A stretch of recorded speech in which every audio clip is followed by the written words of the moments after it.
Some new reporting this morning on other instances of ICE and CBP agents shooting at people in their cars. MS Now national reporter David Noriega has been tracking this story for some time, a project he's been working on since before Renee Good was fatally shot in Minneapolis. David, good morning. What have you uncovered here? Good morning, Willie. So, as you point out, it's telling that I was working on this since before Renee Good, and a number of defense attorneys who represented people who have been shot at by federal immigration agents since July told me that when they saw the video of the Renee Good shooting, they felt like this was something that was inevitable and that they saw it coming. And here's why. We were able to track 14 cases since July in which federal immigration agents, either with ICE or the Border Patrol, discharged their firearms at people in cars. Now, the pattern here is very clear, and it pertains to both what happens in the field, the shootings themselves, and what happens after. So, focusing on the former, this is very clearly the result of aggressively escalated tactics in these immigration enforcement operations that started here in LA last summer. One person who was shot at, a U.S. citizen who was shot at in Washington, D.C. that I interviewed described the experience of being stopped by federal agents as similar to a carjacking, more so than a law enforcement stop. And this, by the way, directly contravenes decades of settled best practices in law enforcement.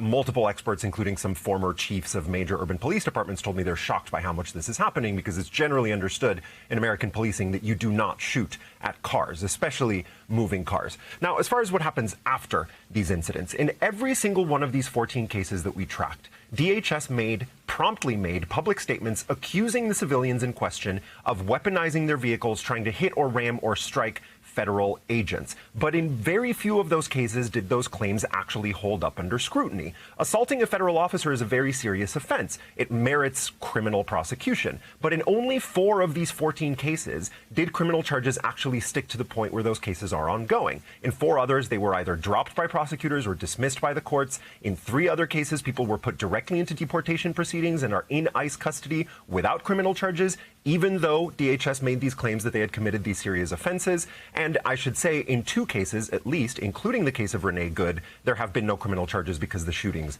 were fatal, guys. And David, this sounds very familiar, as you say, to the Renee Good story, where immediately she was labeled domestic terrorist before there'd been any investigation whatsoever, stated as fact by the Department of Homeland Security head and many others that Renee Good weaponized her vehicle, that she tried to ram the officer.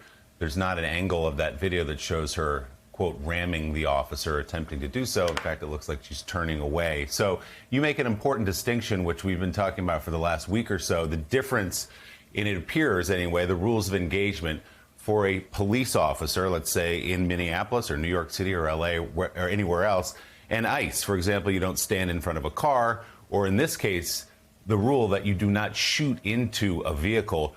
What are the rules of engagement for ICE officers?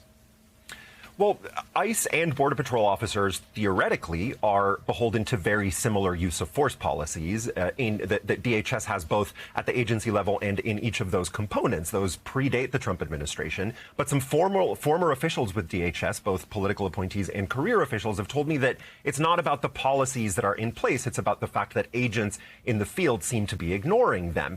And, you know, consider also that high-level Trump officials have made public statements telling these agents that they should act with little restraint, including Stephen Miller reminding them that they have, in his words, quote, immunity. Now, I looked at closely at a couple of instances, especially here in LA, where we have extensive video footage of the incidents in question, body cam footage, cell phone footage. There's the case, for example, of a guy named Francisco Longoria, who was stopped in San Bernardino last year, and as he was moving his vehicle away, was fired at multiple times by a Border Patrol agent. Now, in that case, as in all of these other cases, you're watching the video here, DHS made the claim that Longoria had attempted to strike. Actually, they claimed that he did, in fact, strike 2 Border Patrol agents, which was directly contravened by video evidence, including this video you're looking at here and surveillance footage from across the street. This is just one of many examples, by the way. When I asked DHS about this case and other similar cases.